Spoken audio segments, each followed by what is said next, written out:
Hampir meninggoy gara-gara beli jajanan latiau 2000-an. Di sekolahan kalian ada nggak jajanan latiau? Kalau ada, kalian harus hati-hati ya. Beberapa hari yang lalu aku tuh kaget banget guys, soalnya anaknya tetangga aku tiba-tiba ada di rumah sakit. Padahal paginya aku ngelihat si Rangga itu berangkat sekolah naik sepeda. Kelihatannya sehat-sehat aja. Tapi sekitar jam 9-an pagi, kita dapat kabar kalau Rangga ada di rumah sakit. Soalnya waktu jam istirahat, si Rangga dan beberapa temennya beli jajanan latiau yang harganya 2000-an. Waktu dimakan tuh katanya rasanya enak. Nah, setelah beberapa menit kemudian, anak yang makan latiau langsung pusing dan mual. Sebagian dari mereka ada yang muntah-muntah. Para guru panik soalnya anak yang makan ini ada banyak, mungkin sekitar 15-an. Nah, akhirnya mereka semua dibawa ke rumah sakit terdekat. Dan saat dicek, ternyata guys, mereka itu keracunan makanan. Setelah ditanyain, ternyata mereka itu habis makan latiau. Akhirnya, para guru menelpon orang tua murid supaya datang ke rumah sakit untuk menjemput anaknya. Dan plot twistnya, ternyata latiau itu berasal dari Cina guys. Nah, makanan latiau ini udah nggak boleh beredar di Cina karena mengandung pewarna dan zat berbahaya yang bisa merusak tubuh. Tapi bingungnya kenapa justru makanan ini beredar di Indonesia ya? Kalian udah pernah belum makan latiau?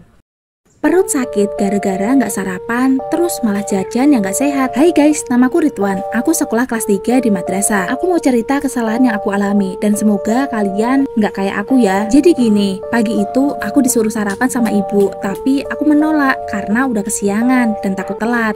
Bener aja, setelah 5 menit sampai di sekolah, bel masuk berbunyi. Aku langsung masuk kelas dan gak lama kemudian pelajaran dimulai. Perutku merasa keloncongan. Aku lapar gara-gara tadi pagi nggak sarapan. Untungnya sebelum masuk kelas, aku tadi beli minuman penambah energi.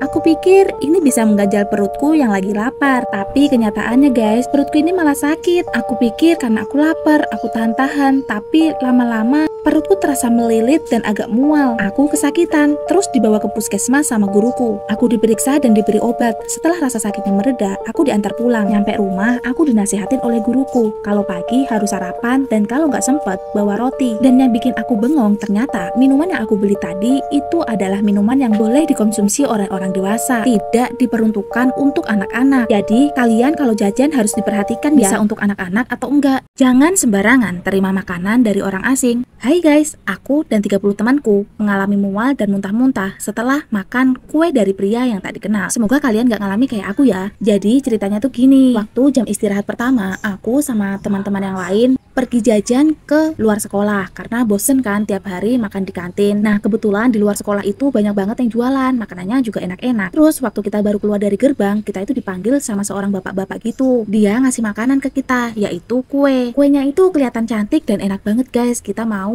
Dan ternyata dikasih gratis sama bapaknya. Kita seneng banget kan, namanya anak SD dikasih gratis, ya pasti nggak nolak. Setelah nerima kuenya, kita langsung masuk ke kelas. Kita makan di kelas. Kita nggak punya pikiran macam-macam. Setelah makan kuenya, kita itu ngerasa kayak mual gitu. Kita pikir karena mungkin makanannya manis. Tapi lama-kelamaan kita justru pengen muntah-muntah. Total semua ada 30 orang. Karena takut keracunan dan berbahaya, makanya ibu guru ngasih susu beruang ke kita. Kita disuruh minum satu-satu. Dan setelah minum susu, kita udah agak enakan. Kita udah nggak muntah, tapi masih tetap mual. Waktu ditanya kita makan apa, kita bilang kalau kita tadi habis dikasih kue. Sekarang pihak sekolah lagi nyari siapa bapak-bapak yang ngasih kue tadi. Pelajaran buat kita semua ya guys, jangan gampang nerima makanan dari orang lain. Soalnya siapa tahu makanan itu nggak sehat ataupun beracun. Gimana? Di sekolahan kalian pernah ada nggak keracunan massal?